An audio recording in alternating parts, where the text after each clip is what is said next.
Allez, je suis le gardien du temps et je me permets d'introduire mesdames, messieurs, merci d'être présents. Merci aux élus, merci aux aménageurs, merci à toutes et tous, les investisseurs, les directeurs immobiliers. Vous avez tous été présents tout au long de cette journée.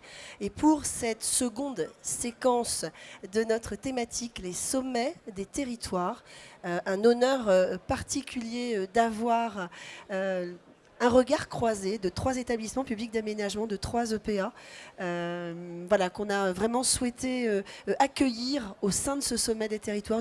C'était d'une évidence même, une évidence qui était la mienne, celle voilà, en tant que direction du CIPCA, mais surtout celle de l'Union nationale des aménageurs de l'UNAM, avec voilà, lesquels je vous invite à rester tout l'après-midi parce qu'on va continuer, on va enchaîner avec des tables rondes, avec également les trophées de l'aménagement durable. Voilà, une très très belle remise de prix, un très bel événement.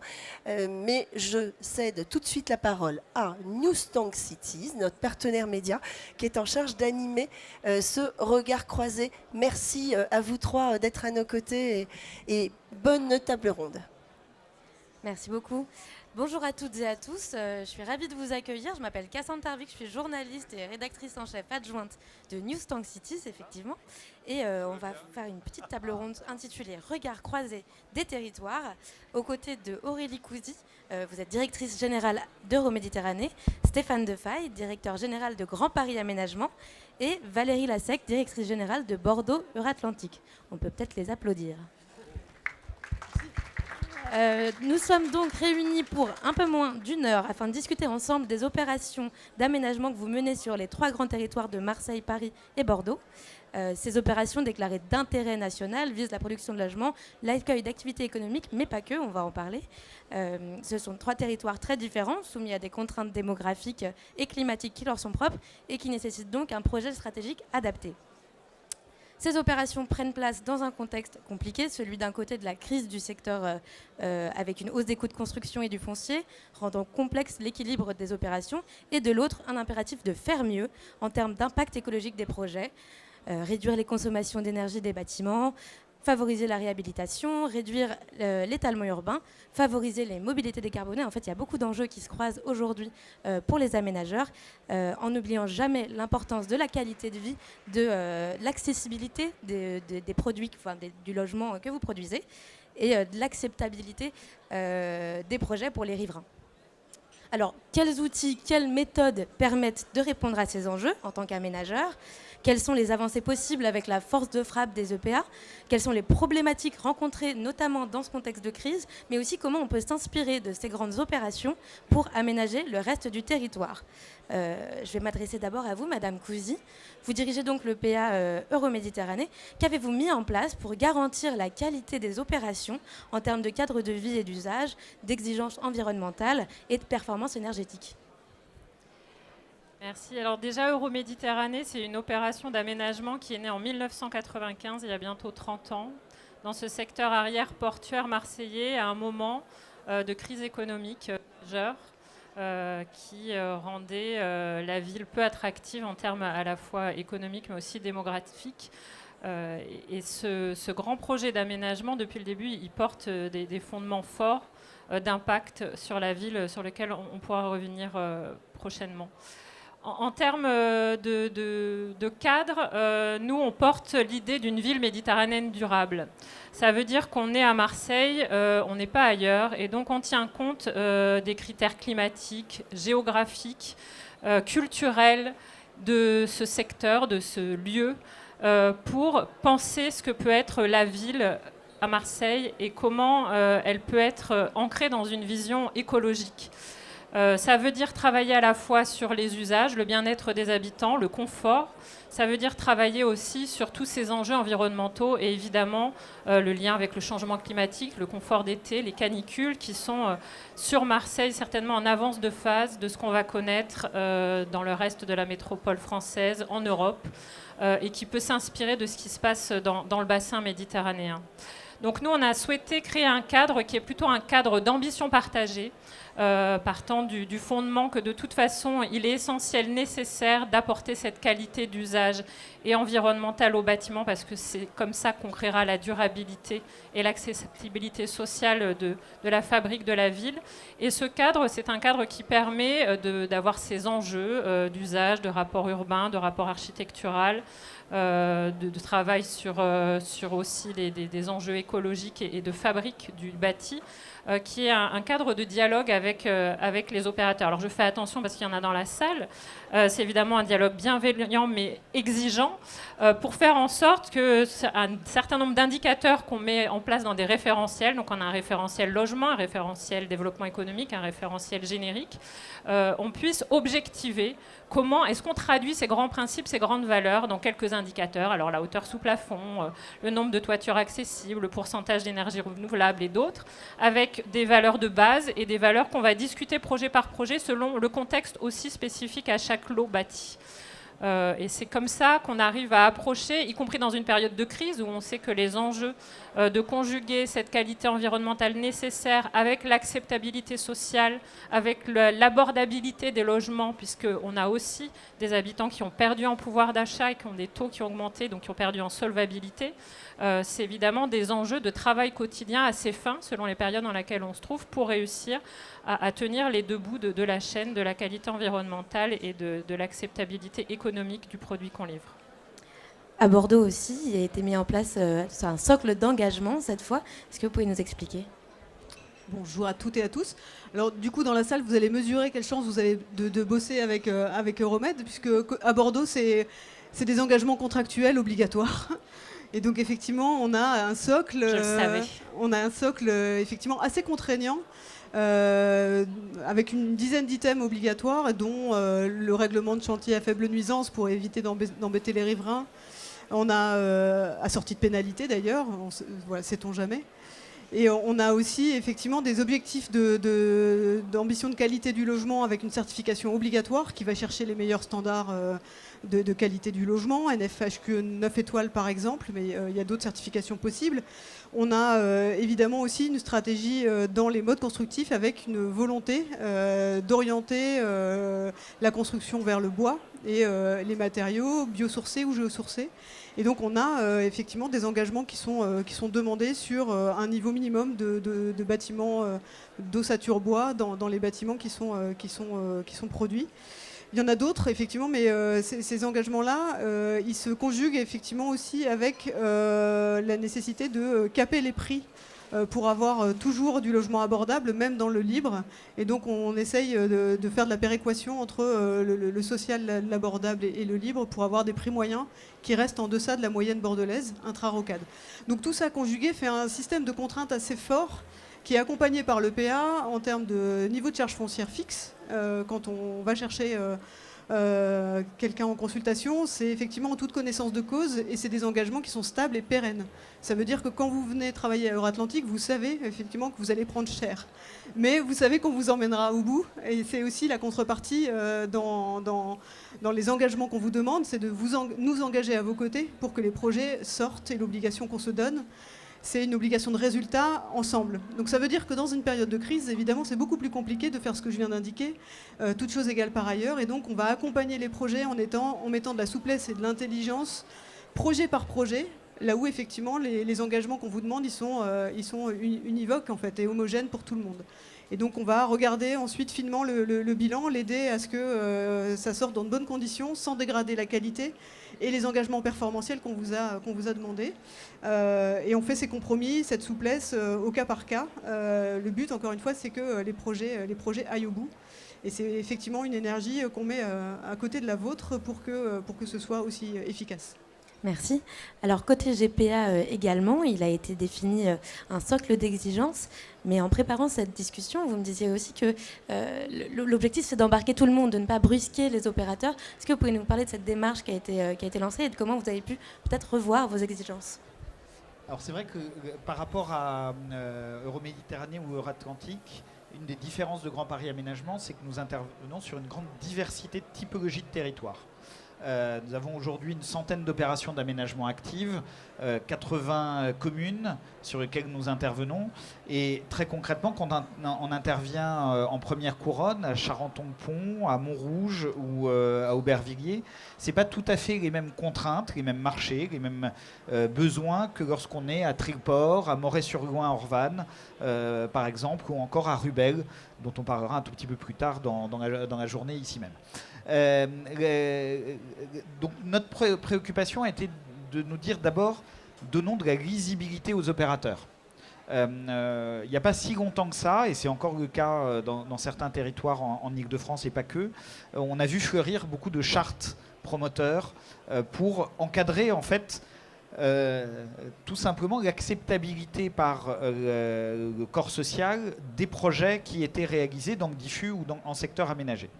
Et donc, ce que nous avons voulu faire, et qui aujourd'hui fonctionne plutôt bien, c'est d'intégrer l'ensemble des préoccupations qui étaient celles des élus, des territoires, et en même temps leur donner à la fois un socle minimum, qui est voilà, c'est un peu comme sur Bordeaux-Atlantique, où il y a une partie non négociable, et ensuite des éléments qui sont beaucoup plus adaptés au cas par cas, aux besoins des territoires. Alors, malgré tout, on a, comme vous disiez, on a quand même une crise qui est venue se loger dans cet intermédiaire-là. Et on a beaucoup réfléchi à un moment donné sur qu'est-ce qui était prioritaire pour nous dans cette dynamique. Et on en est arrivé à la conclusion qu'on a rendue publique au dernier MIPIM, qu'à la fois on avait vraiment une ambition de tenir cette trajectoire d'amélioration du cadre bâti pour tout le monde et de sa pérennité, parce que un des sujets majeurs, c'est aussi la décarbonation en intégrant le cycle de vie du bâtiment, donc la pérennité du bâtiment. Une des meilleures manières de diminuer le bilan carbone d'une construction neuve, c'est de doubler sa durée de vie. Si j'entre très terre à terre, c'est d'abord ça en fait, notre levier peut-être le plus puissant. Et donc nous sommes arrivés à une conclusion où, par exemple, on avait imposé qu'on ait toujours 1 à 2 générations de RE 2020 d'avance sur l'année de dépôt du permis de construire. On a pris la décision, qui n'est pas nécessairement la même de tous les établissements publics d'aménagement, parce qu'on est dans des situations qui sont différentes, de nous arrêter à juste imposer la RE 2020-2025. On verra bien quand on sera en 2025 ou 2026 où on en sera, le marché, où en seront les promoteurs immobiliers. Mais ça nous a paru important pour pouvoir accompagner l'ensemble des promoteurs qui interviennent ici dans leur montée en compétences sans non plus tuer la capacité de faire. Sachant que derrière ça, et derrière ces démarches de socle, moi je suis assez frappé de voir qu'aujourd'hui, il y a des promoteurs qui savent très très bien sortir dans des économies parfaitement maîtrisées du RE 2020-2028 au moment où on parle. Donc c'est atteignable. Mais ça change les pratiques. Et là où c'est important, ces démarches de socle qu'on met en place, c'est surtout donner une visibilité de long terme aux opérateurs, donner de la stabilité pour que les opérateurs, sur des territoires et par rapport aux réalités des filières économiques de ces territoires, s'adaptent, montent en compétences, apprennent les uns des autres. On en parlait ensemble il y a quelques minutes avant le début de cette conférence. En fait, on se fiche tous un petit peu des démonstrateurs. Ça peut être intéressant pour ouvrir une voie, mais la question qui nous intéresse tous et toutes, et c'est ça notre logique derrière, c'est plutôt la réplication, et la réplication dans un modèle économique soutenable, parce que sinon, c'est pas réplicable en vrai. Merci beaucoup. Le métier d'aménageur, il évolue aussi au gré de toutes ces nouveautés. Au-delà de la pure production de bâtiments, c'est aussi un travail sur le territoire, avec le territoire et avec toutes ses spécificités et une nécessaire adaptation en fait à celui-ci. Comment, dans chacune de vos opérations, avez-vous travaillé cette question de la transition et de l'adaptation, que ce soit au changement climatique, mais aussi à toute la nécessité de s'adapter, que ce soit au changement de population, à l'effet démographique. Comment vous avez mis en place, à partir des possibilités, à partir du territoire, des solutions? Peut-être Valérie Lassec pour commencer.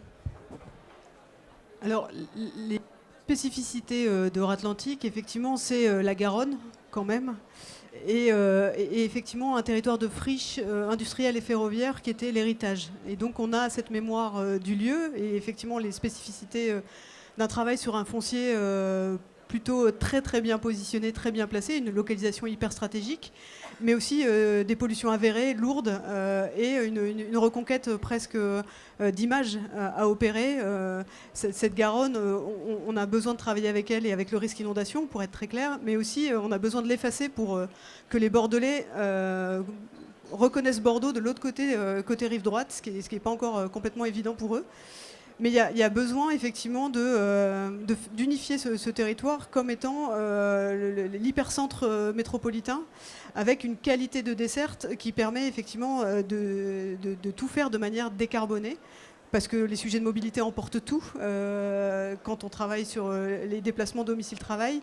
Et c'est la raison pour laquelle on va travailler à l'échelle des quartiers vécus, pour qu'on ait des réponses adaptées à l'habitant, à l'usager de la ville qui a besoin non seulement de locaux pour ses emplois, mais aussi pour habiter, emmener ses enfants à l'école, travailler sur la culture, les services, les commerces de proximité et l'ensemble finalement de ce qui nous fait aimer la ville, parce que l'enjeu c'est d'éviter qu'on fuit en périurbain pour avoir... Voilà, un rêve de propriétaire qui serait là aussi peut-être plutôt un fantasme qu'une vraie réalité économe du point de vue carbone.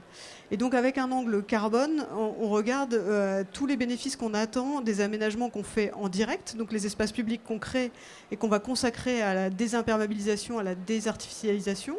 Et en ça, on a un effet positif sur le ZAN qui se résonne en net. Et donc on autorise quelque part de la constructibilité sur des territoires qui ont des vrais besoins de développement, en étant, nous, dans une logique de densification sur des fonciers déjà artificialisés. Donc ça, c'est vraiment précieux. Et en ça, on est un opérateur du territoire avec nos partenaires. Et la Garonne, on essaye aussi de l'intégrer dans les aménagements qu'on fait en laissant rentrer l'eau dans des parcs qui vont jouer un rôle hydraulique majeur, rive droite et rive gauche, pour pouvoir rafraîchir, avoir aussi des espaces publics verts qui sont des zones avec des fonctions écologiques et écosystémiques majeures et qui vont participer finalement de ce caractère agréable en ville, tout en décarbonant avec des co-bénéfices évidents du point de vue de, là aussi, l'acceptabilité de l'acte de construire à proximité de riverains déjà installés, en plus dans une ville UNESCO, ce qui rend forcément les choses un peu plus compliquées à appréhender dès qu'on veut travailler la hauteur, travailler la densité. Et en même temps, en objectivant l'ensemble de ces résultats, on arrive à faire la démonstration qu'il vaut mieux les mètres carrés qu'on va produire à proximité immédiate de la gare Saint-Jean plutôt que n'importe quoi en périurbain, en tout cas du point de vue carbone. C'est ce qui a le plus de sens et c'est vraiment une orientation forte et aujourd'hui comprise et acceptée par tous. Et je pense que c'est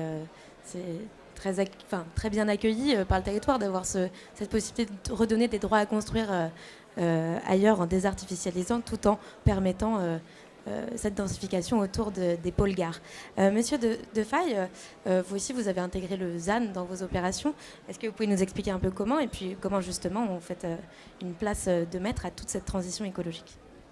Alors Grand Paris Aménagement, avant s'appelait la FTRP, qui a été créée en 1962 pour artificialiser l'Île-de-France. Notre première mission, c'était d'acquérir du foncier agricole pour créer les villes nouvelles, les centres commerciaux régionaux, toutes les grandes infrastructures de la ville. Donc autant dire qu'aujourd'hui, on a vécu et on continue de vivre une transition qui est vraiment une révolution en fait, de notre modèle. Alors heureusement, on ne commence pas aujourd'hui, ça a commencé un petit peu plus tôt, mais c'est clair que c'est un changement de paradigme majeur. Cette année, on clôture une opération lancée en 1983. On a fait 46% de marge en tant qu'aménageur sur cette opération. Foncier agricole, l'opération s'est bien déroulée, développement économique, développement urbain, super. En ce moment, on entame des opérations sur des secteurs de renouvellement urbain majeurs, d'habitat social comme Grigny, de friches industrielles ferroviaires comme à Charenton. Et là, le bilan d'une opération, il se situe entre, allez, je vais être optimiste, 0% et moins 15%. Donc ça, c'est la réalité du changement de paradigme qui nous touche, mais qui touche, je dirais, tous les acteurs de la fabrique de la ville, d'une manière ou d'une autre, mais en tant qu'aménageur, bien entendu. Notre conviction, en fait, c'est que le métier d'aménageur est en train de se transformer en un métier d'accompagnement de la transformation physique des territoires. Et quand on dit ça, il n'y a pas si longtemps que ça, on assimilait l'aménageur au bétonneur, et ce n'était pas complètement faux. Enfin, l'exemple que je vous donnais de l'opération à 46% de marge, c'était quand même ça. Alors, on produisait du logement qui était nécessaire pour des gens qui avaient besoin de travailler. Enfin, il n'y a pas à avoir honte non plus de cette phase-là du développement. Sauf qu'aujourd'hui, on voit que les courbes démographiques ne sont plus les mêmes. Sur une métropole comme Grand Paris, le desserrement de l'habitat, en fait, est stoppé depuis 15 ans. Vous regardez le nombre de logements par habitant dans la métropole du Grand Paris, il est stable depuis 15 ans. Là où il y a encore dans d'autres territoires des dynamiques de desserrement qui existent, ce n'est pas une homogénéité sur tout le territoire national. Donc on a vraiment un changement de paradigme. Aujourd'hui, par exemple, Grand Paris Aménagement, nous produisons des opérations de pure renaturation. Quand je dis ça, c'est on a à Villeneuve-Saint-Georges, par exemple, on achète du foncier bâti pour en faire de l'espace naturel sensible. Alors pourquoi? Pas simplement parce qu'on a besoin d'espaces naturels sensibles et de zones humides, c'est aussi parce qu'on est dans un quartier qui est dans les pieds dans l'eau tous les 3 ans. Et de façon générale, notre responsabilité, et Valérie l'esquissait en parlant du rapport à la Garonne, elle est non seulement de produire des fonctions urbaines nécessaires au logement, à l'habitat, au développement économique, au bien-être, mais également d'adapter l'objet urbain au changement climatique. Parce que ce changement, il est irréversible. La bataille du carbone, d'une certaine manière, on l'a perdu ou gagné, ça dépend en quelle langue on prend. De toute façon, le réchauffement, il est là, il va être violent. On va avoir une multiplication des jours de canicule, par exemple, des phénomènes d'inondation, etc. Donc la question, elle n'est pas de dire ça n'existe pas, elle est de dire comment est-ce que nos interventions urbaines aujourd'hui vont nous préparer à ça. Et ce qui renvoie directement au travail à toutes les échelles. Parce que c'est aussi ça qui est le propre de l'aménageur par rapport à des acteurs de l'immobilier qui font la plupart du temps très bien leur travail d'ailleurs. On est souvent critique sur les acteurs, mais je rappelle souvent que souvent dans toutes les entreprises qui travaillent dans la fabrique de la ville, c'est d'abord des citoyens qui sont là. Et on a tous un engagement. On peut avoir des désaccords de temps en temps, et tant mieux. Ça enrichit le débat. Mais il y a un vrai engagement. Toujours est-il qu'en tant qu'aménageur, il s'agit de multiplier les échelles de regard et de les faire converger, de multiplier aussi les échelles de partenaires. Un projet urbain, ce sont des dizaines d'acteurs publics qu'on coordonne sans arrêt et des centaines d'acteurs privés qu'on coordonne.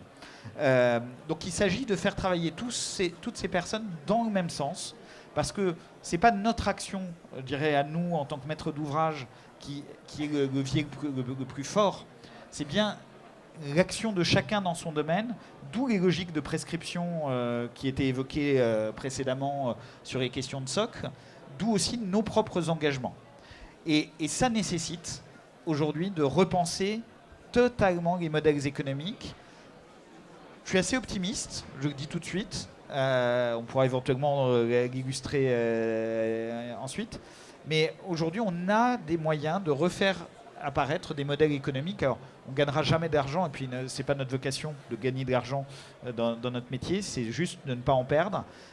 Mais aujourd'hui, on a des modèles économiques qui sont en train d'émerger, alternatifs, qui permettent de viser des ambitions extrêmement fortes d'adaptation et de décarbonation, avec une réalité économique qui est la réalité des acteurs privés et publics dans la situation, notamment pour les publics, des finances du même nom et qui n'est pas florissante. Alors, on aura l'occasion d'y revenir sur cette question du modèle économique, mais avant ça, je veux bien entendre Aurélie Cousdy sur cette question de l'évolution du métier d'aménageur au gré des transitions et comment ça s'est passé au niveau de l'EPA Euroméditerranée. Déjà, je pense que quand on est un aménageur qui travaille sur 480 hectares dans une ville comme Marseille, on a la chance de pouvoir avoir un vrai impact sur le territoire. Par notre action propre, nous, on a travaillé tout comme Euratlantique sur un secteur où on refait la ville sur la ville en centre-ville. Donc évidemment, on ramène de l'emploi, des habitants dans le centre-ville, donc on diminue les déplacements. Et cette mixité, c'est déjà le premier fondement de la décarbonation. Mais on est aussi en capacité d'agir sur les réseaux de façon importante. À Euroméditerranée, on a reculé de plus de 100 mètres une autoroute, on a enfoui une autoroute qui jusqu'à alors allait encercler la cathédrale de la Major. Donc on peut avoir un effet sur le territoire d'impact, d'échelle, qui change totalement la vision même de ce territoire. Et je pense que ce qui a été fait avec le tramway sur Bordeaux, c'est pareil. À un moment donné, on renverse la lecture de la ville et on a capacité de transformer des no man's land, parce que c'était ça l'arrière portuaire marseillais en 95, en des nouveaux morceaux de ville extrêmement bien situés à 5 minutes à pied du Vieux-Port. Ensuite, on a aussi la capacité de travailler sur des réseaux de chaleur, par exemple. On a développé à Euroméditerranée, avec des partenaires privés, avec EDF et Engie, 2 réseaux de thalassothermie. Et c'est parce qu'on est capable de faire 10 000 logements sur Euroméditerranée 1, d'en faire à nouveau 10 000 sur Euroméditerranée 2, qu'on trouve les modèles économiques pour que ces acteurs s'engagent sur le territoire et qu'on arrive à avoir un mix énergétique qui permet d'avoir 70% d'énergie renouvelable, de travailler sur le chaud avec une forme de résilience des territoires aussi aux crises énergétiques mondiales et avec une capacité aussi de travailler demain en rafraîchissement par rapport à cet enjeu sur lequel on pourra revenir de confort d'été. On est capacité aussi de travailler à grande échelle sur les questions de renaturation. Donc nous aussi, on va faire un grand parc de 20 hectares qui va permettre de résoudre la crise hydraulique. Alors on a encore eu un épisode Sevenol cette nuit à Marseille, donc je ne sais pas dans quel état est la ville. Mais en tout cas, c'est important de travailler à cette échelle-là pour réussir à faire bouger des PPRI qui permettent de rendre constructibles des grands secteurs extrêmement bien situés de la ville. Et en travaillant sur ce parc, on a aussi l'ambition de renaturer un ruisseau qui va aujourd'hui du massif de l'Étoile jusqu'au port, et de travailler, parce qu'on est dans un système d'acteurs qui permet de le faire, avec un établissement public qui va nous aider à travailler en amont, parce qu'il y a un certain nombre d'usines polluantes, des choses qui font que c'est très sympa de sortir d'un cadre de béton à ruisseau, mais si pour ce soit un déversoir de produits chimiques, c'est pas extrêmement intéressant. Donc on a cette capacité, nous aussi par notre gouvernance, à agir à notre échelle déjà avec un impact de 20 hectares et à une échelle beaucoup plus importante sur tout un système hydraulique d'un territoire. Et ce travail multi-échelle, il se retrouve aussi justement dans un certain nombre d'outils qu'on est en capacité de mettre en œuvre avec nos partenaires. Nous, on est un établissement public de l'État, mais avec aussi la région, la métropole, le département et la ville dans notre gouvernance. Donc on a créé ce qu'on appelle un laboratoire d'innovation urbaine. Alors le nom est peut-être un peu pompeux, mais c'est un lieu où on va travailler avec les services techniques de chaque collectivité pour se dire les innovations qu'on met sur la désimperméabilisation des sols, sur l'usage des terres. On va le travailler tous ensemble parce que pour que ce soit durable, il faut que les services techniques des collectivités sachent l'entretenir, sachent le faire vivre dans le temps et que d'autres collectivités puissent aussi le développer sur leur territoire. Et c'est aussi ce qu'on va faire demain pour rejoindre ce que disait tout à l'heure Stéphane et qu'on pourra peut-être développer dans le point suivant sur la question justement du développement de nouvelles filières décarbonées, biosourcées, géosourcées et demain le hors-site. C'est qu'on est en capacité, parce qu'on a déjà un certain nombre de promoteurs, d'acteurs du territoire, de plans national qui travaillent avec nous, chez nous, mais pas que chez nous, parce qu'on a aussi ces collectivités avec nous, de se dire si demain je veux faire du niveau 2028 en 2028, et c'est déjà ambitieux, on va déjà essayer de faire du 2025 en 2025, il va falloir qu'on change de paradigme sur les modes de construction. Il ne suffira pas de baisser un peu la facture énergétique, de faire un peu de bois par-ci, un peu de terre par-là. Il va falloir changer complètement les modes de construction pour qu'ils soient le plus décarbonés et le plus locaux possible, parce que décarboner, c'est aussi avoir des matériaux locaux, éviter les mouvements de camions et faire des choses avec les savoir-faire du territoire, redécouvrir peut-être des choses qu'on savait faire avant. Et ça, c'est aussi par un travail qu'on est capable de faire avec nos partenaires qu'on pourra, je l'espère, aider à développer des filières nouvelles, parce qu'en fait, c'est ça l'enjeu de demain, c'est que pour que l'acte de construire soit économiquement viable et du coup abordable pour les habitants, que ce ne soit pas la variable d'ajustement d'avoir des prix du logement qui augmentent, il va falloir réussir tous ensemble à redévelopper ces filières locales. Alors justement, sur ces questions de mode constructif à faire évoluer, sur ces possibilités d'utiliser des produits issus du territoire, de faire de l'économie circulaire, d'utiliser du local, vous trois, en tant que dirigeants de grands établissements, avez un pouvoir de prescripteur pour le marché. Comment vous travaillez avec ces sujets-là? Et Aurélie Cousier, je vous écoute à nouveau, parce qu'il se passe des choses au niveau euro-méditerranéen. Oui, nous, je pense que ça serait intéressant d'avoir ce regard croisé avec aussi ce que font Valérie et Stéphane, qui sont à un stade d'avancement plus fort sur un certain nombre de passages de l'innovation à l'échelle sur des matériaux et sur des modes de faire. Nous, on est en train de structurer, dans le cadre notamment de notre candidature avec la métropole sur les démonstrateurs de la ville durable, la connaissance des filières locales, justement recenser tous ces matériaux, toutes ces filières sur lesquelles on va pouvoir s'appuyer, qui ne sont pas forcément les mêmes que celles qu'on va trouver en Atlantique. Ça paraît évident, mais c'est toujours bien de le dire. On ne va pas pouvoir faire du tout bois partout pour tout le monde. Donc il faut aussi développer du bois, mais il faut aussi développer d'autres filières. Et nous, on travaille avec un certain nombre d'acteurs, notamment FH que je vois, avec des acteurs de la terre, avec Saint-Gobain, avec Filiaterre, sur du béton de terre. Donc là aussi, on va pouvoir travailler hors site sur ce genre de construction et limiter notre impact carbone avec ces matériaux qui restent innovants. Ça souligne vraiment le rapport au territoire qu'a l'aménagement. À Bordeaux, c'est la filière bois qui fait un peu consensus. Est-ce que vous pouvez nous en parler? Vous avez accueilli Woodrise, vous avez un vrai travail porteur là-dessus. Comment ça se passe? Alors d'abord, mon voisin n'y est pas pour rien. Et du coup, c'est effectivement un engagement de long terme et du coup qui a été pérennisé, poursuivi. Le premier immeuble tertiaire bois apparent a été livré en 2017 et c'était un démonstrateur. Et puis il y a eu ensuite le passage à la grande hauteur avec des bâtiments de 50 mètres qui sont en bois avec Hyperion qui a été livré en 2021, donc ce qui était pour la petite histoire le seul bâtiment qui a avancé pendant le Covid. Et merci le hors-site parce que ça a permis effectivement de faire avancer ce chantier de manière assez spectaculaire. Sa cousine en face, Silva, sera bientôt livrée. Et donc on a là deux bâtiments de moyenne hauteur qui montrent le champ des possibles et ouvrent la voie. Et puis derrière, c'est surtout un engagement dans la durée vis-à-vis de la filière, à qui on a dit on est capable de programmer 25 000 m² par an pendant 10 ans de construction bois, avec tout un quartier sur Armagnac Sud où il y a 16 bâtiments dont l'ossature bois sera majoritaire et quelle que soit finalement la fonction, que ce soit un parking, que ce soit un bâtiment d'enseignement supérieur, des logements ou des bureaux, on veut des modes constructifs bois, on veut des ATEX, on veut effectivement des études de sécurité incendie et on veut convaincre les pompiers de Gironde que du bois plus du bois, c'est pas plus d'incendie. Et ça, c'est pas complètement encore gagné, mais on continue à travailler justement dans l'esprit de faire évoluer les modes constructifs dans le sens de la décarbonation et surtout adopter un principe de non-régression. Ce qu'on a réussi à faire, à un moment donné, on s'est donné les moyens pour ça, et vous avez, vous aussi, engagé des moyens considérables de recherche, d'innovation. On veut que, effectivement, ça continue dans le même sens, et il faut, à un moment donné, avoir des effets cliqués. Si, à la faveur de la crise, le premier réflexe est de retirer le bois de tous les projets sur lesquels on a eu une exigence forte, c'est sans doute parce qu'on n'a pas complètement intégré le changement de paradigme dans les modèles. Et c'est là-dessus qu'il faut qu'on continue à travailler pour qu'on passe d'un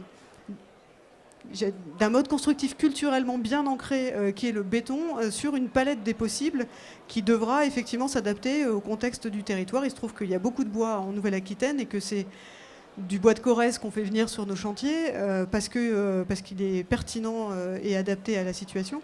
Il faut que la filière se structure de l'arbre jusqu'à l'habitant et que l'habitant prenne conscience aussi que habiter dans un bâtiment en bois apparent lui procure du bien-être et que finalement, en plus d'être décarboné, c'est une ressource locale, renouvelable, sur laquelle effectivement on a beaucoup d'engagements à tenir. Côté GPA aussi, il se développe plusieurs filières, en l'occurrence. Il y a tout un travail là-dessus. Il se développe aussi la construction hors site, on en a un petit peu parlé sur les autres territoires. Je veux bien vous entendre sur ces deux thématiques qui prennent de la place en fait, dans vos opérations. Alors c'est vrai que la région Île-de-France est une région vaste et nous essayons là aussi d'être dans des échelles locales, mais y compris micro-locales. Quand on est par exemple dans le nord de la Seine-et-Marne, on a une filière chanvre qui est en train de se structurer de façon très très dynamique et très intéressante. Bien évidemment, quand on travaille des projets dans ce secteur-là, on va tester du béton de chanvre, on va tester des produits hors site en intégrant du chanvre. Quand on va travailler dans des secteurs qui sont des secteurs de carrière de pierre, on va aussi travailler avec ce matériau qui est un matériau extraordinaire et décarboné, très concrètement, même si c'est plus compliqué d'un point de vue normatif, mais ça c'est une autre question. Et donc on va travailler toujours avec en essayant d'avoir cette finesse par rapport aux filières locales et aux industriels locaux. On a pris côté Grand Paris Aménagement, c'est vrai que la priorité qu'on s'est donnée, c'est d'abord sur la question de la filière hors site. Tout simplement pour plusieurs raisons. D'abord parce que le hors site a un côté un peu magique en réalité quand on prend par le bon bout. Faut surtout pas prendre le hors site en disant je vais concevoir mon bâtiment comme avant et je mets juste cette exigence en plus. Si on fait ça, enfin, je vous le dis tout de suite pour ceux qui n'ont pas encore essayé, essayez pas, vous allez être très très déçus. Le hors site, c'est d'abord quelque chose qui nous oblige à repenser l'ensemble de la chaîne de valeur de l'acte de construire. C'est pas neutre et d'ailleurs sur le bois, c'est la même chose. En fait, c'est pas qu'une question de changement de matériaux. C'est de comprendre qui sont les acteurs de la filière pour pouvoir raisonner avec eux dans un jeu gagnant-gagnant-gagnant de tous les côtés. Donc ça, c'est un élément, c'est une contrainte, mais ça résout tellement de problèmes. Ça résout les problématiques de nuisance de chantier. En tout cas, ça les réduit fortement. Ça résout des questions de non-qualité sur les chantiers, liées aux difficultés que les filières ont de recruter. Ça résout la question des matériaux, du carbone, mais aussi de l'eau. Parce qu'on a un sujet aujourd'hui, on parle beaucoup de carbone sur le PSIPCA, c'est très bien, mais en fait, la question, c'est pas le carbone, c'est la question des limites planétaires. Et derrière la question de l'accessibilité des ressources, elle est essentielle. Or, le hors-site permet notamment de réduire la quantité d'eau. Bref, beaucoup de vertus. Sauf que c'est la même chose que pour ce que disait Aurélie ou Valérie. Il faut donner de la visibilité aux acteurs pour qu'ils puissent, industriels en particulier, pour qu'ils puissent investir.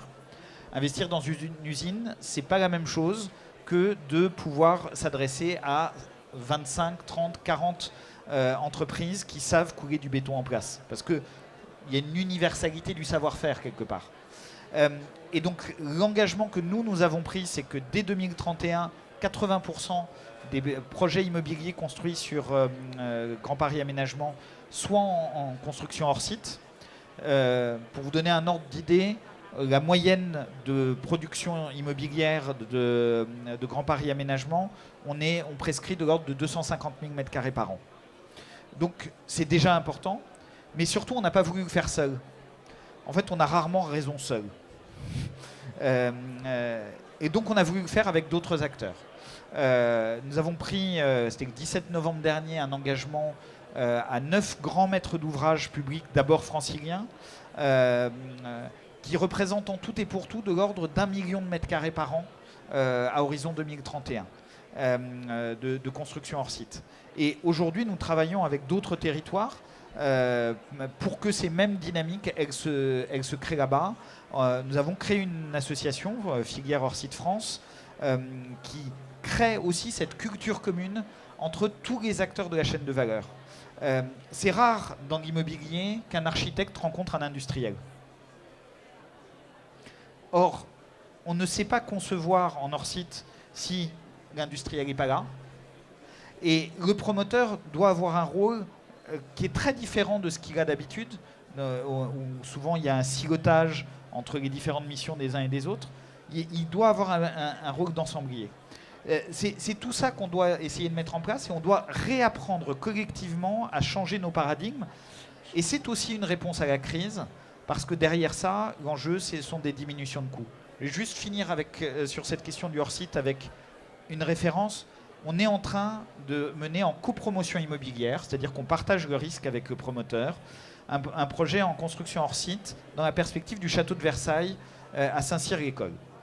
Déjà, on va oublier les effets d'image. On peut faire de la très très belle architecture avec du hors site. Mais surtout, ce dont on s'est rendu compte, c'est que le coût de construction, il revient à la même chose que si on était en construction traditionnelle. On n'économise rien, mais on ne perd rien.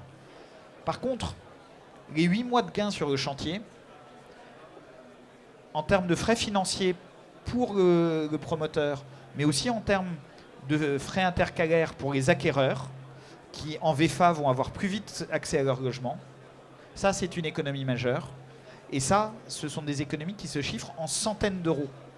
Donc on est loin d'être dans quelque chose d'anecdotique. Et ça, c'est aujourd'hui, c'est pas une promesse de dans plusieurs années. Donc c'est une vraie réalité économique derrière et un levier de décarbonation absolument magnifique. Cette question du modèle économique, dans un contexte comme celui qu'on connaît aujourd'hui, elle est essentielle. J'aimerais bien vous entendre tous les trois sur ce qu'on peut faire pour permettre de faciliter l'équilibre des opérations, que ce soit en tant qu'EPA, mais peut-être aussi pour tous ceux qui nous écoutent qui ne sont pas dans les EPA, dans le secteur au global. Comment on fait aujourd'hui pour tenir les ambitions environnementales tout en équilibrant les opérations? Quelles sont les solutions? Quels sont les leviers? Qu'est-ce qu'on pourrait changer ou qu'est-ce qu'on pourrait ne pas changer pour que ça se passe bien? Peut-être d'abord on arrête de regarder son voisin en espérant qu'il fasse le boulot. Ouais. C'était un premier réflexe parce qu'effectivement il y en a beaucoup qui sont tournés assez naturellement vers l'amont en disant voilà, il suffirait que vous baissiez la charge foncière pour que ça tourne. Et du coup nous on se retourne et effectivement on se dit il suffirait que le foncier soit moins cher. Donc il y a effectivement quelque chose qui se joue sur toute la chaîne de valeur et sur toute la filière.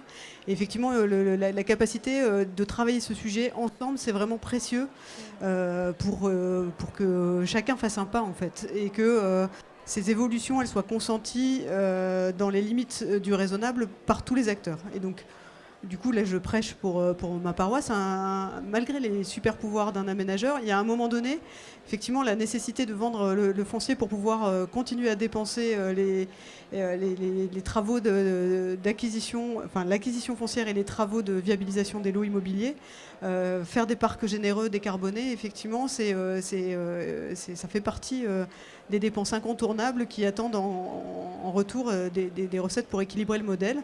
Donc c'est là où effectivement on a un petit aveu de faiblesse et donc nous aussi on est un acteur de la chaîne et on doit travailler avec chacun des acteurs pour qu'on fluidifie à toutes les échelles finalement cette chaîne de valeur. Et ça c'est un premier mouvement.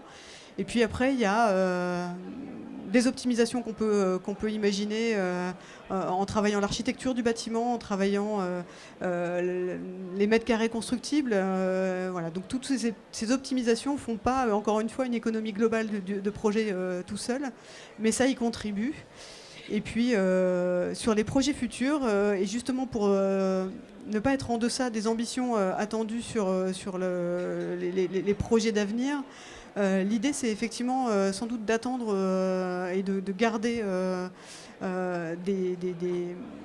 des pépites sur les AC qui sont en cours pour pouvoir les développer dans des conditions de conjoncture un peu restaurées.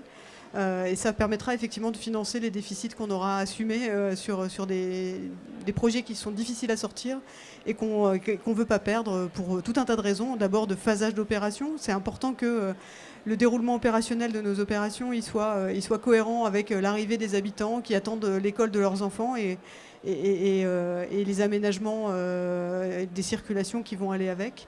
Donc tout ça, ça fait partie des obligations et des dépenses obligatoires qu'on prend et qu'on continue d'assumer. Il faut qu'on puisse veiller à l'écoulement et changer la programmation quand elle s'avère moins pertinente. Je pense aux mètres carrés de tertiaire qui vont trouver d'autres destinations à l'intensité des usages de nos mètres carrés pour essayer là aussi d'être économe dans les mètres carrés construits et effectivement travailler des sujets intercalaires avant de retravailler sur des développements conséquents pour les futurs AC. Aurélie Cousiou ou Stéphane Devaille, qui veut prendre la suite sur la question des modèles économiques pour soutenir les projets vertueux et l'équilibre des opérations? Vous demandiez un peu ce qu'il faut faire. Moi, je pense que pour synthétiser un peu ce qu'on a pu se dire, les périodes de crise, c'est des périodes évidemment très déstabilisantes, mais c'est aussi des périodes d'opportunité pour changer les modèles. Nous, en tant qu'EPA, on incarne cette stabilité, on incarne cette prévisibilité de la demande qui permettent à des acteurs économiques justement de se structurer et de pousser des filières pour qu'on puisse réussir à passer les caps les uns après les autres ensemble. Donc moi, je pense qu'il ne faut justement pas baisser les bras dans ces périodes-là. Il faut continuer à investir sur l'environnement parce que demain, c'est la compétitivité de nos entreprises, c'est la résilience de nos territoires. Donc c'est des marchés possibles pour nos opérateurs et c'est des coûts évités pour nos collectivités. Donc c'est aussi les messages qu'on fait passer à l'État, c'est-à-dire que dans des périodes de dette importante pour les collectivités, pour l'État, si aujourd'hui on ne prépare pas l'avenir en préparant cette compétitivité, cette capacité de résilience aux crises, on aura des dettes bien plus importantes derrière. Donc c'est maintenant qu'il faut continuer à investir. Le coût de l'inaction, effectivement, va avoir son importance. Stéphane Defaille, pareil, je vous ai... Alors, Grand Paris Aménagement, nous avons une grande chance, c'est que nous sommes un établissement ancien et accessoirement, et je tire mon chapeau à tous mes prédécesseurs, qui a été très bien géré. Donc, ce qui nous donne des moyens d'agir. Des moyens d'agir, ça nous oblige aussi. Et donc, la manière dont on a travaillé cette réinvention en fait, de notre modèle économique, qui est encore en cours, hein, c'est un chantier qui n'est pas fini, repose sur plusieurs choses. D'abord, un établissement d'État, nous sommes de plus en plus dans des logiques partenariales extrêmement fortes avec les collectivités locales. Partage du risque, de la vision, partage de l'ambition, et ça prend une tournure très concrète, c'est qu'aujourd'hui nous avons des filiales d'aménagement avec des collectivités territoriales, des intercommunalités, et ça change beaucoup de choses dans la perception, dans l'appropriation, notamment dans des périodes de crise. Deuxième levier puissant, c'est que nous nous baladons sur la chaîne de valeur. Alors, par exemple, nous sommes devenus copromoteurs immobiliers, nous le faisons de plus en plus. Aujourd'hui, nous avons une douzaine d'opérations en copromotion immobilière qui sont en cours ou en initiation.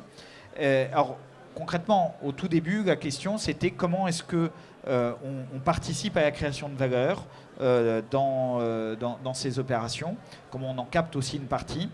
Sachant que nous ne sommes jamais copromoteurs dormants, c'est-à-dire que nous assumons des missions et nous apportons des fonds propres, bien évidemment. Et en fait, on s'est rendu compte que dans cette période de crise, ça pouvait aussi aider la promotion immobilière, avec des mesures très très concrètes, comme la création d'un fonds de fonds propres que nous avons lancé au mois de mars dernier, et qui nous permet en fait d'apporter des fonds propres à des opérations de promotion immobilière qui était un peu encagaminé à un coût de fonds propres très réduit, puisqu'on apporte nos fonds propres à 3%, là où les marchés obligataires sont plutôt sur du 11 à 13% au jour d'aujourd'hui. Donc c'est aussi comment est-ce qu'on aide très financièrement à solvabiliser des opérations immobilières pour que ça ne soit pas les frais financiers ou l'incapacité d'accéder aux fonds propres qui bloquent la volonté de faire, et comme le disait Valérie Aurélie, sans renoncer aux ambitions. Et ça aussi, c'est un point important. Il ne faut pas que le critère économique nous fasse renoncer aux ambitions. Également, des sujets, on a beaucoup travaillé sur les coûts induits de nos propres processus par rapport aux opérateurs avec qui on travaille. Un exemple tout simple, quand on lance une consultation de promoteur immobilier ouverte, rapidement, il y a 30-40 000 euros qui sont mis sur la table minimum pour que chaque promoteur ait une chance de gagner. Quand on a 15 promoteurs qui répondent, et parfois c'est plus, en fait c'est beaucoup d'argent qui est détruit. Donc on a changé nos modes de choix de nos partenaires. On s'appuie sur un référencement qui a été réalisé il y a 2 ans et qu'on actualisera pour faire des consultations restreintes, pour en fait tout simplement diminuer les coûts, arrêter de faire des concours d'architectes en amont. On les fera après si c'est nécessaire, voire on choisit les architectes en gré à gré sur audition, là aussi pour diminuer leurs propres charges financières, parce que c'est compliqué. Donc on essaye vraiment de réanalyser toute la chaîne de valeur, voir aussi où est-ce que nous on peut faire des efforts. C'est un peu ce que tu disais Valérie, c'est pas uniquement aux autres de faire les efforts. Et puis on reste très ancré sur notre conviction première, qui est pas de surenchère sur le foncier. L'année dernière, on a vendu 105% de ce qu'on avait prévu en terrain, sans renégocier aucune charge foncière. Si on l'a fait, c'est qu'on n'avait pas vendu trop cher au départ les charges foncières. On n'est pas magicien, la crise elle touche aussi les territoires où on intervient là-dessus. Et ça, on y tient beaucoup, et on tient à rester sur une fourchette de charges foncières ramenées au chiffre d'affaires de l'opération entre 15 et 22%, c'est-à-dire loin de ce qui était pratiqué dans le diffus avant crise, parce que c'est aussi ça, finalement, l'effort qui permet de financer les ambitions environnementales telles qu'on les évoquait.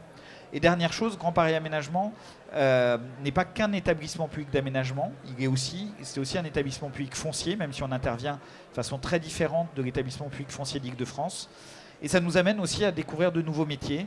Nous venons de créer notamment notre foncière sur les fonciers économiques, arrêter de vendre les fonciers et faire du bail à construction. Je ne vais pas le détailler, mais c'est un modèle économique extrêmement intéressant aussi pour les entreprises. Et pour en fait garder le foncier ad vitam aeternam. Ça aussi, ce sont des changements de paradigme majeurs, des changements de modèle économique majeurs. On le fait avec la Banque des Territoires. Ce n'est pas neutre en capitaux propres immobilisés, mais ça permet là aussi de déverrouiller une capacité à faire sur les territoires qui est quand même notre vocation. Valérie Aurélique disait, acteur du temps long, mais aussi faiseur. C'est aussi le propre d'un aménageur, c'est d'aligner les énergies pour que les choses se fassent pour les habitants des territoires sur lesquels nous intervenons. Je vous remercie à tous les trois. Alors, contrairement à ce que nous dit le timer, on doit s'arrêter à 45. Donc, je vous remercie. Merci à tout le monde de nous avoir écoutés. Et puis, on continue tout de suite par une nouvelle table ronde. Merci beaucoup. Merci. Merci.